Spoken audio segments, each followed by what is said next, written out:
Baghdad, and they never intervened. They let the militias get in, they walled in all neighborhoods of Baghdad. This is also, I don't think people know outside.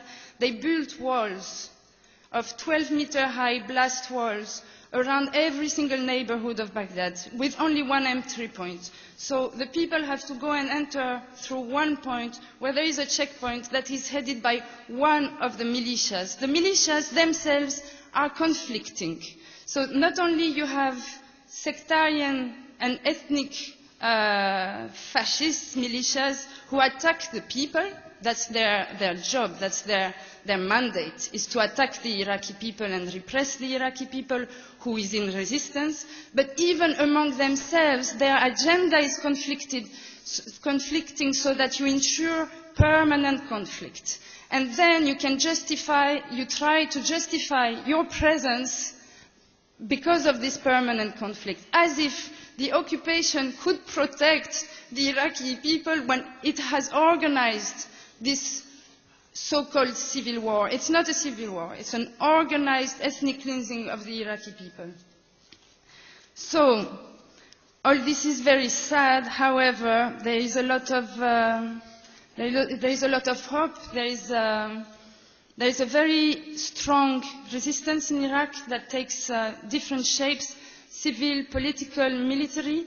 It defends the interest of the Iraqi people. It is, by definition, democratic, as it defends the interest of the Iraqi people, and it is, by definition, progressive, as it prevents the occupation from depriving the Iraqi people of their resources. And it cannot operate the way it operates if it didn't have the popular support. So the myth that the resistance is making attacks against civilians is just ludicrous. A resistance needs the popular and the population in order to operate, in order to hide, in order to eat, in order to, etc. It has no interest in attacking its own people, or it is contrary to its own objective. This resistance has been given no recognition and no platform outside Iraq. Maybe the Arab masses are very clear in their sympathy towards the Iraqi resistance, but no state has had the courage to recognize the resistance. And as the resistance is a movement of national liberation, under law it is not an option, it is a right of any state to declare its recognition of the Iraqi resistance. Earlier on, an Iraqi fellow got a little nervous when we were saying that to retrieve the recognition from the Iraqi government could probably not be done via the United Nations. It is actually essential. If we want peace and stability for the future of Iraq and its people, it is essential that the quickest possible states, civil society surely, but states in general retrieve their recognition from that government. That government has no legitimacy whatsoever.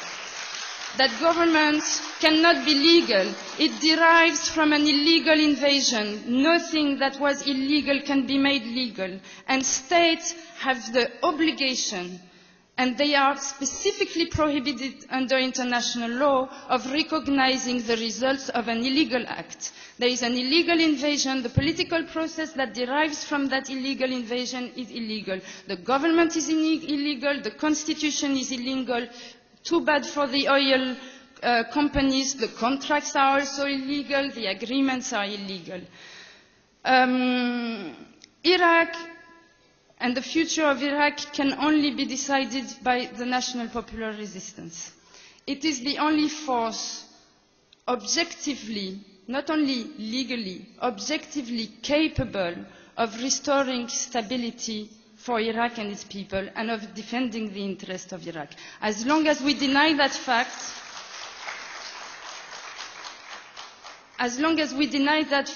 we just delay the resolution of the conflict. Iraq, contrary to other countries who have been devastated, Iraq is rich, Iraq has oil, Iraq has a lot of water, and Iraq has a very large, skilled class of cadres and administrators. They are capable, and they have proven it in 1991, they are capable of rebuilding Iraq very quickly. Why delay? Why wait? Why give Obama the chance to trick us into another puppet government that will only bring another round of blood and repression and destruction? In fact, the political process and the forces that they promoted cannot build a state. They are endemically corrupted. Iraq stands for the third consecutive year as the second most corrupted state on the planet after Somalia. You would not believe the stories that the irresponsibility of that government. They get bribes not to purify water, they import out-of-date food, they seize aid and sell it on the black market.